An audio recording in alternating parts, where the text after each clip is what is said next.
बहुत ही important learning आज का इस ट्रेड में मिलने वाला है आप सभी को। देखिए, सबसे पहले अपनी पोजीशन है इस जगह पे जहाँ से एक मार्केट की मोमेंटम चालू हुई थी पिछले दिनों और ये साइडवेज जोन था। देखिए, ये 2 जोन ऐसे साइडवेज, तो ऑपरेटर्स लोग क्या करते हैं जनरली इस बीच में ट्रैप करता है रिटेलर्स को, जो भी नए ट्रेडर्स होते हैं, इमेच्योर वॉल्यूम को रिटेलर्स को मतलब ट्रैप करता है वो, ठीक है। तो ये एक इंपॉर्टेंट जगह है जहाँ पे हमारी ट्रेड कुछ इन सभी जगह पे लगी, तो हमारा टारगेट क्या बनेगा, कुछ इन सभी लेवल का बनेगा। सिंपल सा बात है ये।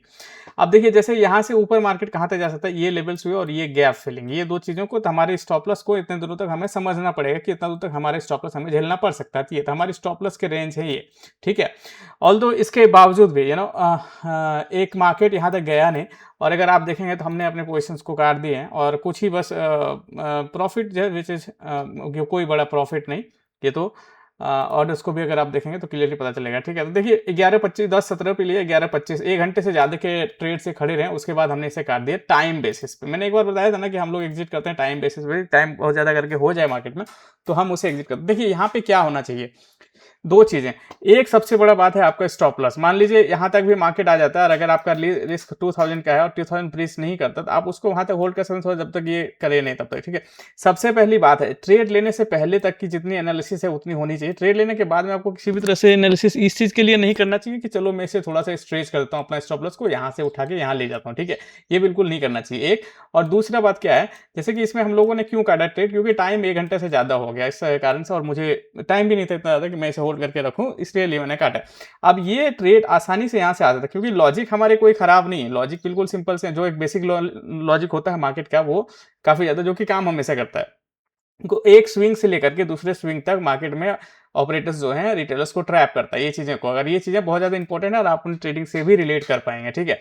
तो देखिए 24,300 24,400 350 के आसपास के एक रेंज था जहां से मार्केट आराम से रिवर्स कर सकता था, लेकिन देखिए 24,250 से 300 के बीच में 100 पॉइंट्स का गैप आता था। यहाँ पे थोड़ा मोड़ा डीके वगैरह लेकर के 50 पॉइंट का ऐसे भी स्टॉप लॉस वगैरह हिट हो सकते थे, और आफ्टर एक अच्छा खासा इंपल्सिव मोमेंटम आया मार्केट में, एक सारे वॉल्यूम्स को एक साथ में लेके गया, उसके बाद एक तो हम लोग डिले हो गए यहाँ पे पोजीशन लेने से, उसके बाद में मार्केट को ऊपर में जाकर के फिर यहाँ पे शॉर्ट किया।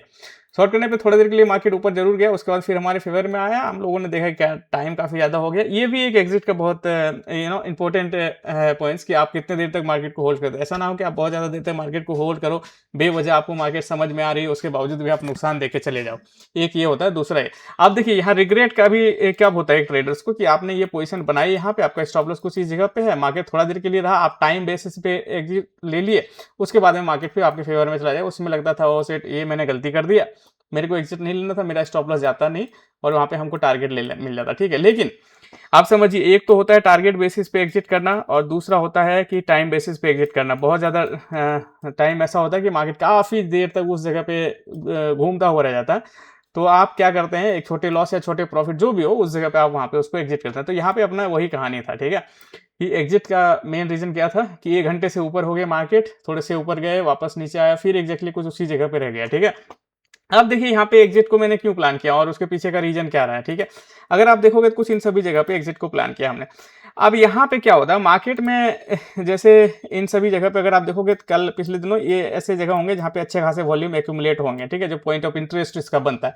तो पॉइंट ऑफ इंटरेस्ट से क्या हुआ, मार्केट अच्छा खासा ऊपर चला गया, तो जितने सारे लोग यहाँ पे एक बायर्स को ट्रैप कर लिया, सेलर लोग क्या हो गया, कॉन्फिडेंटली प्रॉफिटेबल बैठ गया, ठीक है। जो भी मतलब पुट ऑप्शंस को सेल करके रखे हुए हैं वो कॉन्फिडेंटली यहाँ पे बैठ गया, मतलब मार्केट को जो बाय करके रखा हुआ है। अब बायर्स को तो इतना आसानी से ट्रैप करेगा नहीं, तो मार्केट क्या करेगा, आज फ्राइडे का दिन भी है, फ्राइडे का दिन मार्केट क्या कर सकता है, इसी जगह पे साइडवेज रख सकता है। तो हमारे प्रॉफिटेबल होने से ज्यादा एक चांस था कि मार्केट साइडवेज चला जाए या फिर थोड़ी देर के लिए और भी इन सभी जगह को ट्रैप करने के लिए मार्केट आ जाए, जो कि काफी ज्यादा पॉसिबल भी है क्योंकि अच्छा खासा नहीं, मतलब बहुत ही बेहतरीन वॉल्यूम। अगर देखो तो कल के दिनों की पूरी रेंज को, प्रीवियस डे की रेंज को, उसके भी प्रीवियस डे की रेंज को, उसके एक और दिन पीछे का रेंज को, एक और दिन पीछे का रेंज को, ठीक है, को मार्केट खा के ऊपर बढ़ावा। इनफैक्ट उसके 9 तारीख का भी रेंज को मार्केट खा के ऊपर, तो 1 2 3 4 5 6 7वां दिन है जो कि लास्ट के 6 दिनों का रेंज को खा के मार्केट ऊपर चढ़ा हुआ है। तो ये सारे जो वॉल्यूम्स हैं, जितने सारे भी यहाँ पे पुट ऑप्शंस वाले ट्रैप जो हुए हैं, बायर्स पुट बायर्स जो ट्रैप हुए हैं, वो तो बिल्कुल भी इतना आसान से कोई एक छोटा मोटा ट्रैप करने वाला लोग होगा नहीं, वो बेहतर तरीके से ट्रैप किया रहा होगा। तो यहाँ पे ये चीजें बनती है, ठीक है। अब इसमें क्या है कि क्या मैं बाय ले सकता था, देखिए 50-50 चांस जहाँ पे बनता है वहाँ पे आप बोल सकते हैं कि हाँ, मैं यहाँ पे बाय भी ले सकता था। अब कहानी क्या होती है कि एक कंफर्टेबल ट्रेडर की एक जो स्ट्रैटेजी होती है उसके अकॉर्डिंग वो कैसा डिसिप्लिन रहता है, कैसा मैनेजमेंट करता है। ऐसा नहीं है कि आप हर दिन प्रॉफिट रहोगे, हर दिन लॉस करोगे, ऐसा बिल्कुल भी नहीं है। किसी दिन हो सकता है मार्केट आपके फेवर में ही चले जाए लेकिन आपका स्टॉप लॉस हिट करके जाए। किसी दिन हो सकता है मार्केट आप उतना एक्सपेक्ट नहीं किए होंगे लेकिन बहुत बेहतरीन तरीके से आपको रिजल्ट मिल जाए। डिसिप्लिन में रहना सबसे ज़्यादा ज़रूरी है, अपने लॉस को लिमिट में रखना सबसे ज़्यादा ज़रूरी है, अपने मैनेजमेंट पे फोकस्ड रहना सबसे ज़्यादा ज़रूरी है। ट्रेड लेने से पहले की जो कॉन्फिडेंस होती है वही आपकी सबसे मेन हथियार होता है यहाँ पे। आप उसको बना के रखिएगा तो बेहतर तरीके से प्रॉफिट मिल के ही रहेगा, ठीक है। हर दिन हम लोग कुछ ना कुछ बेहतर तरीके से समझते रहेंगे। देखिए प्राइस मार्केट में सबसे बड़ा हथियार होता है, एक सबसे बड़ा बोलता है ना कि भाव ही सबसे बड़ा भगवान होता है, उसको पकड़ना सबसे ज्यादा जरूरी है, ठीक है। यहाँ पे मेन क्या था ना, 6-7 दिन के मार्केट का रेंज को मार्केट खा के ऊपर गया। ऑल्दो यहाँ पे देखिए यहाँ पे क्या होगा, यहाँ पे बहुत अच्छे से वॉल्यूम मिलेगा, इसको ट्रैप करने के लिए बहुत अच्छा चाहिए। अगर मार्केट कोई सभी जगह से यहाँ पे लाके खड़ा कर दे तो अगले सप्ताह अगर ब्रेकडाउन देके नीचे चले जाए ये कोई बड़ी बात नहीं होगी, क्योंकि इतने सारे वॉल्यूम एक साथ में ट्रैप हो जाएंगे यहाँ पे। और अगर मोमेंटम देगा तो समझो कि ऑपरेटर्स लोगों ने यहाँ पे वॉल्यूम बनाया है, वो ऊपर की ओर मोमेंटम दे जाएगा, ठीक है। ये दोनों ही चीजों को शानदार तरीके से एक्सप्लेन अंडरस्टैंड करना ज्यादा जरूरी है।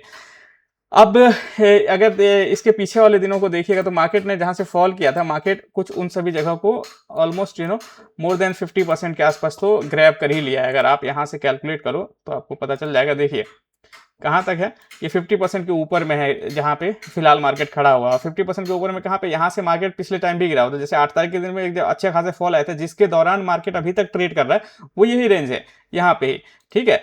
तो इन सभी चीजों को अगर देखिए तो एक क्लियर आइडिया मिलता है कि यहाँ से मार्केट फॉल किया, वापस से मार्केट वहीं पे आ गया। तो ऑपरेटर्स के लिए एक अच्छा खासा जोन है यहाँ पे, है ना, इतना बड़ा लेवल से। अगर वो यहाँ पे झुलाता हुआ भी रह गया अगला एक सप्ताह के लिए और भी मार्केट को, तो कोई दिक्कत नहीं, वो दोनों तरफ से प्रीमियम रिसीव होने वाले हैं और वो लोग प्रॉफिटेबल रहेंगे, ठीक है। तो ऐसा नहीं होता कि हर दिन प्रॉफिट जाए हर दिन लॉस जाए, ऐसा बिल्कुल भी। बहुत सारे दिन ऐसा भी होता है जहाँ पे आपको थोड़े से स्ट्रांगली अपने डिसीजन मेकिंग को रखना पड़ता है, और चाहे प्रॉफिट मिले या लॉस मिले उससे कोई दिक्कत नहीं है। वहां पे आपको एक डिसीजन लेना है। यहाँ पे देखिए कोई बड़ा लॉस नहीं रहता, कोई बड़ा प्रॉफिट भी नहीं रहता, सिंपल सा बात है। अभी चांसेस बहुत ज्यादा है कि हमारे फेवर में मार्केट चला जाए, इसमें भी कोई दिक्कत नहीं, ठीक। बस टाइम ज्यादा हो गया जिस कारण से हम लोगों ने इस सौदे को एग्जिट कर दिया। नेक्स्ट ट्रेडिंग में आप लोगों से वापस से मिलता हूँ, होपफुली मैं आप लोगों को बेहतर तरीके से समझा पा रहा हूँ और सिखा पा रहा हूँ। Thank you so very much guys.